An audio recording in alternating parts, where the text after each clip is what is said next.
In the year of 2021, I found a silly audio in a Vine map call that was essentially of someone giving balloons to someone else, and they all just went away.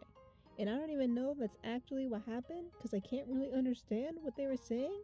Nonetheless, I went, yeah, I could animate something to that, and put it on my list for silly animations to do someday, and moved on. Almost exactly 2 years later, in 2023, it was finally chosen as the next animation to do. I already had an idea of what needed to happen and who was going to be who, so there's going to be 3 roles: the giver of balloons, the receiver, and the one who argues. These roles would be filled by my OCs Mia, Alyssa, Erin, also known as Mimi, Liz, and Erin. Mimi and Liz are best friends, Erin and Liz are dating, and Mimi and Erin's relationship is the sort of relationship you'd expect if you're both only friends because of someone you both like a lot. I didn't start off with much motivation, considering my last silly animation wasn't actually that much fun to do. More like tedious and boring. But still, I persevered and set up the rough draft for it, all while thinking how cool this specific part would be animated, like with Erin's head moving around and he's worried about Liz and annoyed at Mimi. But I knew that wasn't possible. It would take way too long and be way too much of an effort for way too little time. Next is reference sheets. I technically already had reference sheets for Erin and Liz, but they're old. I started off with Mia, who I'd actually never drawn before. I gave her clothes I think she'd like, a cute worm sweater with a cat design, but it was really her hair that I had fun with. First, she looked too average, so I changed it to more of a sort of bouncy hairstyle. Then I didn't like the brown, so I made her hair dyed and made it turn into a different color, because why not? It's not like this animation would ever be frame by frame, it was going to be tweened, so there's no problem. This was next. I drew her hair with a slight bun in the back that you can barely tell is there, and wanted to give her a sort of clown shirt. Because even though the background is white, I still had to envision where they were so everything could make sense. And I envisioned that they were at a carnival late at night, and Liz loves matching her outfit to the occasion. So overall, I was pretty happy with how she turned out. Oops, wait, I lied. I went back and redesigned her a little for funsies, and mostly because I hated that bun. It didn't take away any of the hair, and why would she not wear a sweater to a carnival late at night? She would. She wouldn't do that. For Erin, I sort of hate how his reference sheet turns out, but it's just a reference sheet, no one's gonna look at it. So his only change to the outfit was a matching shirt with Liz, because I feel like he would have suggested that and she would have liked it, because it was clown and it matched. And it's cute. I like how they match. Now that I was actually sketching, I discovered something. This was boring.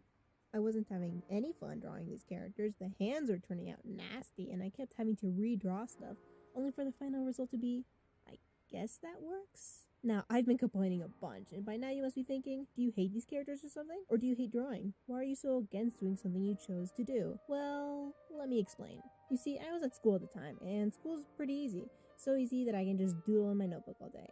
And doodle I do. A lot.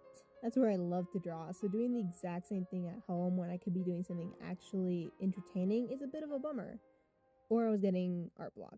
Is that what art block is? I don't actually know. I just didn't want to do art. But only for this specific thing. I don't know, this was like 2 months ago.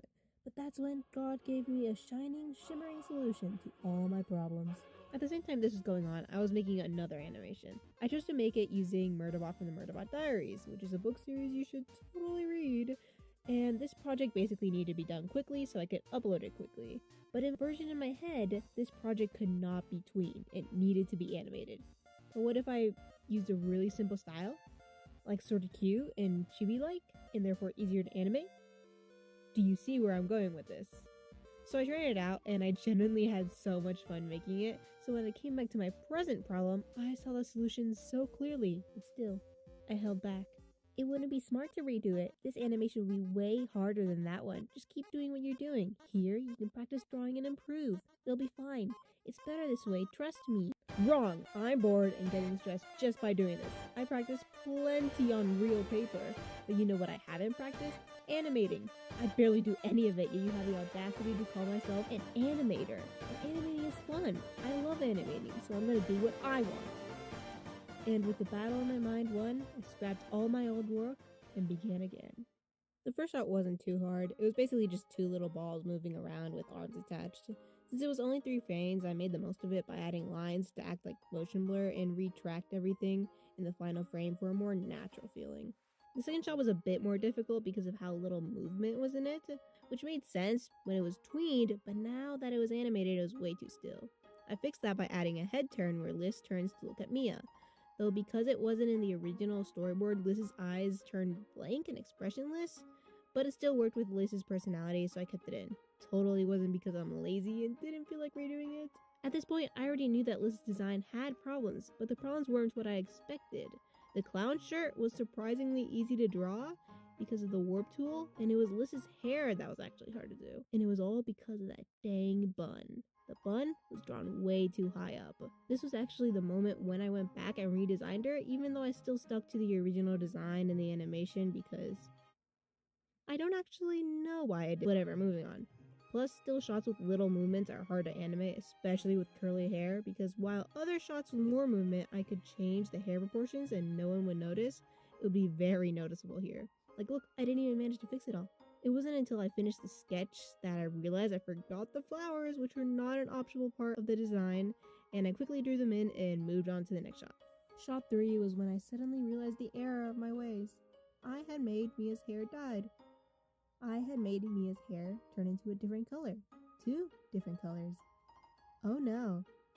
I begin the shot with her nodding with each pop pop pop pop, and her arms moving slightly to match with her hands, which are also moving up and down. I love a squish and stretch. Squash and stretch. I don't actually know what it's called. Her design was exactly what she needed and matched her perfectly. I had a lot of fun animating her eyes, mouth, and hair, but was really dreading the dyed parts. Like, compared to Liz's hair, this is gonna be way worse. Like, so much worse. Wait. I lied? Again? It was actually really simple to animate? I just had to make them each move with a specific part of her hair? This was a lot of fun, but still, I mustn't get my hopes up. The hardest shot of them all was just up ahead. This was a full body shot. Sure, only bust shot would actually appear, but to know how their bodies would move, I needed to do a new storyboard on how his body would move around. Unfortunately, all that remains of the full body animation was this line that I used to figure out where the ground would be. I deleted the rest because I need storage. I used a circle to figure out how Aaron's head movements would go and therefore how his body would follow.